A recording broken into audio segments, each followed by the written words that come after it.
అందరికీ నమస్కారం. Welcome to Nimmana's kitchen. ఈరోజు వీడియోలో నేను ఒక టేస్టీ స్నాక్ రెసిపీని షేర్ చేస్తున్నాను. అయితే ఈ రెసిపీ నేను చేయట్లేదు. మా అమ్మ చేసి చూపిస్తుంది. తినే మా అమ్మ.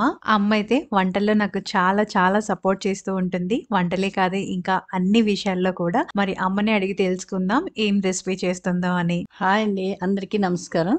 అమ్మ ఏం వంట చేస్తున్నావు ఈరోజు? అమ్మ నీకు ఇష్టమైన బ్రెడ్ బోండా చేస్తున్నానమ్మా. బ్రెడ్ బోండా అంటే నాకు చాలా చాలా ఇష్టం. ఎప్పుడు ఇంటికి వెళ్ళినా అమ్మ అయితే బ్రెడ్ బోండా చేస్తుంది. One of my favourite snack recipe అన్నమాట. అందుకే ఈరోజు కూడా బ్రెడ్ బోండానే చేస్తుంది. మరి ఎలా చేసుకోవాలో ఇప్పుడు చూసేద్దాం. స్టవ్ వెలిగించి కుక్కర్లో బంగాళదుంపలు, వాటికి తగ్గ నీళ్లు, కొద్దిగా ఉప్పు వేసి మీడియం ఫ్లేమ్ లో 3 విజిల్స్ వచ్చేంత వరకు ఉడికించాలి.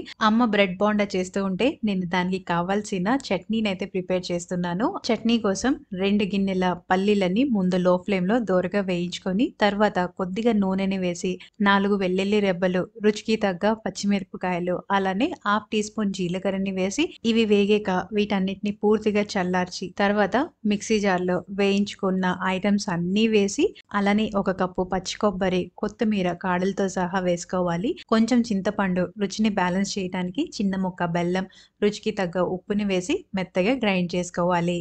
ఇప్పుడు పచ్చడికి పోపు కోసం కొద్దిగా ఆయిల్ వేసి వేడయ్యాక ఆవాలు, జీలకర్ర, ఎండుమిరపకాయ, కొంచెం కరివేపాకు వేసి ఇవి కాస్త చిటపటలాడాక పచ్చడిలో వేసి కలుపుకోవాలి. అంతే, బ్రెడ్ బోండాకి కావాల్సిన పచ్చడి అయితే రెడీ అయిపోయింది. నెక్స్ట్ బోండా కోసం ఉడకబెట్టిన బంగాళదుంపలు స్టీమ్ అంతా పోయిన తర్వాత తీసి చల్లగయ్యాక తొక్కనంతటిని తీసేసి వీటిని మెత్తగా మ్యాష్ చేసుకోవాలి.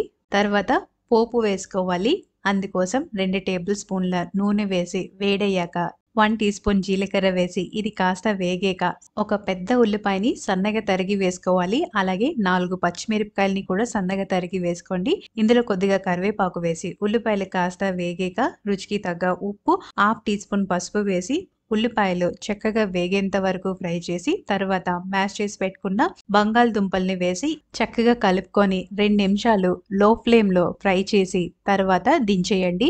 ఇది పూర్తిగా చల్లారాక ఇలా చిన్న చిన్న ఉండల్లా చేసి పెట్టుకోండి. తర్వాత ఆలు స్టఫ్ చేసుకోవడానికి ముందు 2 బ్రెడ్ స్లైసెస్ ని తీసుకొని కాస్త నీళ్ళలో ముంచి వెంటనే నీళ్ళంతా పిండేయాలి. మీరు వీలున్నంత వరకు ప్లెయిన్ బ్రెడ్ ని వాడండి. మిల్క్ బ్రెడ్ అయితే చాలా తొందరగా మెత్తగా అయిపోతుంది.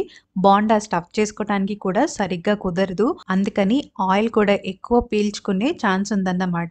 బ్రెడ్ లో నీళ్ళంతా చక్కగా పిండుకున్న తర్వాత బంగాళదుంప ముద్దని మధ్యలో స్టఫ్ చేసి బోండా షేప్ లో చుట్టుకోవాలి. ఇలానే అన్ని బోండాల్ని ప్రిపేర్ చేసుకొని అరగంట ఫ్యాన్ కింద పెట్టి ఆరనివ్వండి.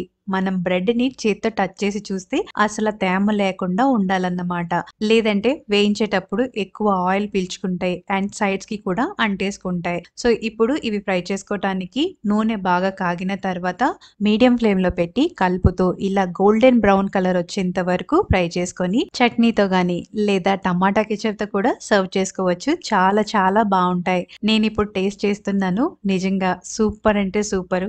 అమ్మ చేసిన వంట కన్నా ఇంకేవైనా టేస్ట్ ఉంటుందా చెప్పండి. నాకైతే ఎప్పుడులానే ఇప్పుడు కూడా చాలా చాలా నచ్చేసాయి. బాగా ఎంజాయ్ చేశాను. మరి మీరు కూడా ఈ రెసిపీ నచ్చి ఎంజాయ్ చేసినట్టయితే ప్లీజ్ లైక్ చేయండి. అలానే మీరు కూడా ట్రై చేసి ఎలా కుదిరిందో కామెంట్స్ కూడా తెలియజేయండి. ఇంకా మంచి మంచి రెసిపీస్ అయితే షేర్ చేస్తాను. ప్లీజ్ సబ్స్క్రైబ్ కూడా చేసుకోండి. Thanks for watching.